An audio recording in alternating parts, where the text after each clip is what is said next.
My name is Ben Guerrero, and this is a story of what inspired me to become a nurse. Well, it's a surprise to everyone that I became a nurse. I started out as an artist. I was encouraged to be an artist. I lived in a very artistic family, and I believed I was the greatest artist in the world until I went to boarding school and found out that I was probably not even close to the best artist at the boarding school. So that left me off in a direction that led me to a business in New Canaan I worked at for 14 years. I was a real estate agent for a while. And then I found out that one of the benefits that my wife at the time had at her job at the local community college was free tuition. So I looked at their catalog and I said, well, why don't I become a nurse? How hard could that be? It's a community college. Come on. So I signed up, somehow got in, and it wasn't as easy as I thought it would be. And I was surprised immediately to find out how good the classes were there and how good the teachers were there. And after 35 years, how interesting it was to actually learn something. And so I went through 2 years of very hard working at the same time, working and going to school. I was there with Sarah Bonetta and a few other people that we know here, and worked with Debbie Simmons, who a lot of us know here. And she said to me some point, as I think when we were here at Silver Hill doing our internship, she said, you should be a psych nurse. And I said, why would I want to do a thing like that? And I said, everybody knows you're supposed to go into med surg for a year before you do anything like that. And lo and behold, I graduated, and lo and behold, I got my license, and lo and behold, I couldn't get a job at any of the local hospitals doing med surg.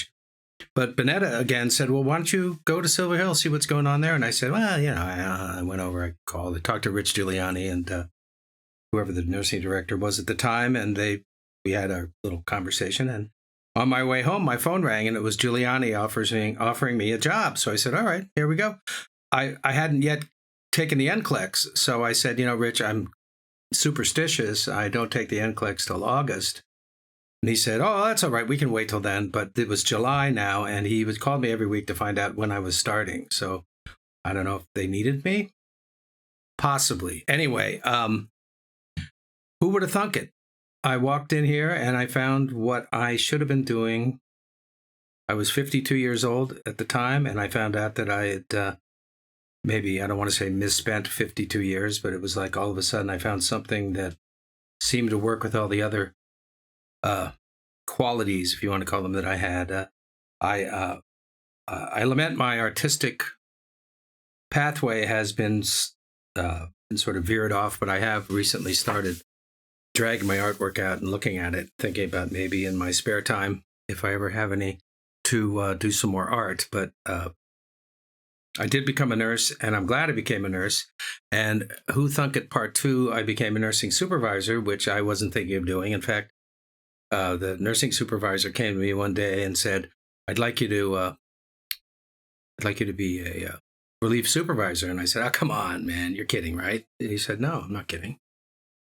And so I cautiously and with no shortness of terror started in on that and found out, wow, that's even better than what I was doing before. So I'm doing it. I'm enjoying doing it. I've made a lot of very good friends. I have folks here that I rely on when I need a psych nurse. I call them and we call each other, and we are, after all these years, a family.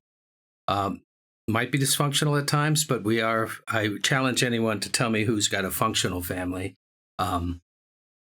It's a wonderful place. I'm glad I found it. It was all just serendipity as far as I'm concerned. And I could be over at Norwalk changing colostomy bags, but instead I'm here. I had a really good line to say, but I'm not going to say that. I am here saving the world for mental health.